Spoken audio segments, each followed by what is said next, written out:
खुलुमबाय आंनि मुङा रोनस्रि बसुमतारी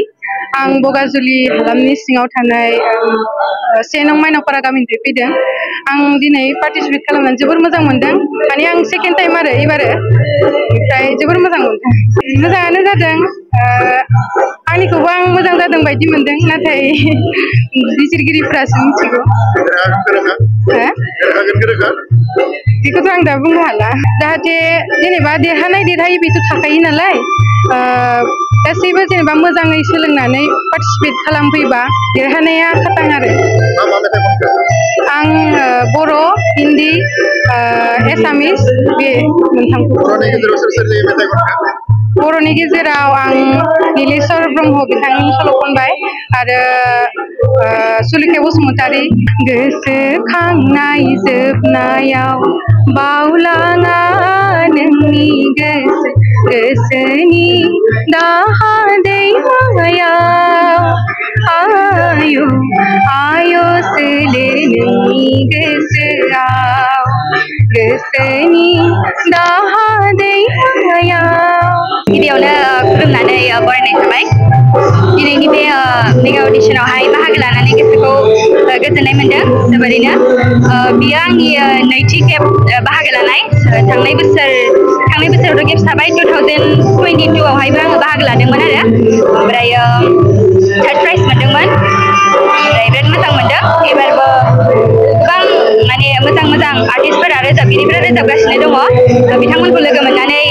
गोसोखौ जेन माबा मोनसे एक्सपिरियेन्स मोनदों बिथांमोननिफ्राय सोलोंनो हादों बेनिखाय जोबोद गोजोननाय मोनदों आरो जायगायाथ' बियो आंनि गामिया बगाजुलिनिफ्राय फैदों आङो बाथौगुरि देरहागोनखौथ' रोखा बुंनो हाया होमब्लाबो माने जेसेबां खनदों आंनि बेस्टखौनो होदों आरो आङो ओमफ्राय होमबाबो गोबां गोरों आर्टिस्टफोर माने रोजाबगिरिफोर रोजाबगासिनो दङ ओमफ्राय बुंनो हाथ'वा जोबोद गोजोननाय मोनदों गोसोखौहाय बाहागो लाफैनो मोननानै मोजां नांदों जोबोद मोजां नांदों जोबोद मोजां मोनदों निस्सय मानो होनोबा गोबां टेलेन्टेड माने एकदम साननो हनो गोरों मानसिफ्रानो बाहागो लादो माने जिफोर गानखौ खनोबाथाय माने मोनसे गोसोखौ बोनो हायो बेबायदि मेथाइखौ बुहुदानो खनदो आरोना दा बेनि गेजेराव आंबो सासे कन्टेनारि माने बादायगिरि आंबो आंनि गावनि रोंगौथिखौ देखायबाय नाथाय बेवहाय आंनिफ्रायबो नीलेश्वर देंखो बिदोंमोन बेखौ आं होनो हायासै स' आंना इयाव एसे माइनास पइन्ट दङ आरो जायखिजाया फैबाय थानाय समनि थाखाय आंबो एक्साइटेड आरो बिदिनो इयुनाव नाजालांबाय थागोन मोजां मेथाइ खननो बिदि जेबो बुंनो हाया कारन गोबां टेलेन्टेड मानसि दङ बिदि जेबो बुंनो हाया दा रिजाल्ट आं बर' हिन्दीया जाबाय दोंसे आर'ज इसोरखौ आर'ज खालामनाय मेथाइ इखौ आं खनदो ओमफ्राय बर' ओमफ्राय असमिया दोंसे खनदो एसामिस बेखिनियानो जोबोद मोजां मोनदों जोङो सप्तासेनिफ्राय मिथिनो मोनदों बे माबाखौ कृष्ण सेक्रेटारिया जोंनो खिन्थानायखाय जोंबो रेडि जाना फैदों बेयाव जोबोद टाफ कम्पिटिसनखौनो मोनदों कम्पिटिटरफोरखौ लोगो मोनदों एकसेबारे रेक होनना जायो गासैखौबो आङो नागाजुलि खात्रबारिनिफ्राय फैदों बागलान बेयाव जोंहा फार्स्टआव निजा चइस थाहैबाय निजा चइसआव गावबा गावनि जायखौ मोजां मोनो बेखौ रोजाबबाय बेनि उनाव फक संखौ नागिरनाय जादों ओमफ्राय बेनि उनाव जोंहा आदार लेंगुवेजाव जेरै हिन्दी हक एसामिस हक बर' हक एसामिस हक बादायलायना जोबोद मोजां मोनो टाफ कम्पिटिसन जोबोद टाफ देरहागोन रोखा माने एकसेबारे रेक माने जायबो खात्रा रोजाबो दा बेखौ आङो दाथिके बुंनो हाया जे आंनो देरहागोन खिन्थु मोजां नांदों कम्पिटिसन खालामनानै नंगौ जोंहा फैबाय थानाय 25 नभेम्बराव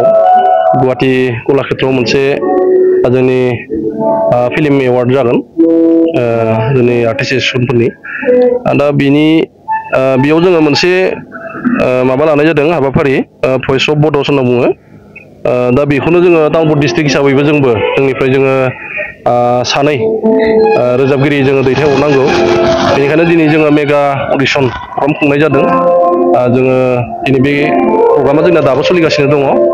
जोंनिफ्राय जोङो सानै सिलेक्ट खालामनानै हरनाय जादों साबेसेसो बेयाव बाहागो लादों? दिनैसिम दासिम आरो ओरैनो 10 जनसो जाबाय 10 जन ना 12 जन बिदि जाबाय आरो जोंथ' लाबाय थाखायो थांनाय बोसोरावबो लादो देग्लायबो जों सेन्ट्रेलनिफ्राय जि माने माबा फैयो अर्डार फैयो जों बेखौ फल' खालामनानै बे प्रग्राम खुंनाय जायो आरो बे बोसोराव साबसिन सिनेमा तामुलपुर जिल्लानिफ्राय ओंखारगोनखो जोंथ' ओरैनो सर्ट मुभि दोङो मिउजिक भिडिअसफोरबो दोङो बेखौ जोंनिया जुरि बर्डआ नायगासिनो दङ जोंनिफ्राय जोङो सिलेक्ट खालामना हरनोसै बेयाव जों मोना बे उननि बाथ्रासै जोंथ' नाजादो जोङो सिगांनि खेबसेयावबो जों मोनदोंमोन सर्ट मुभियाव जों मोनदो मिल्क इज वाइट नामा बेयाव मोनदो जों सर्ट मुभियाव बेयाव मोननो हादों जों तामुलपुरा फार्स्ट मोनदोंमोन आरो फैबाय थानाय लाइमोनफोरखौ मा खावलायो? फैबाय थानाय लाइमोनफोरखौ बेखौनो बुंनो बा जों बेखौनो नुबाय थादों दा जोंहा सिगाङाव जों जिहेतु माने जोंहा जितु माने बिसा गैयामोन बे समाव जोङो एसे आलाय सिलाय नुदोंमोन जाय जेरै हायो बेनो फिल्म खालामदोंमोन दाथ' जोंनिया मोनसे डिसिप्लिन माबायाव फैबाय लाइनाव फैबाय दा जोङो बुंनो थांबा बहुत डिसिप्लिन आरो दा जोङो बेनिखायनो जोङो जानला मानला जों देग्लायथ' नुबायानो जानला मानला जों रावखौबो माने फिल्म बानायनाय नुवाखै जायफोरा बानायदों माने मोनसे हेभि बाजेट लानानै मोनसे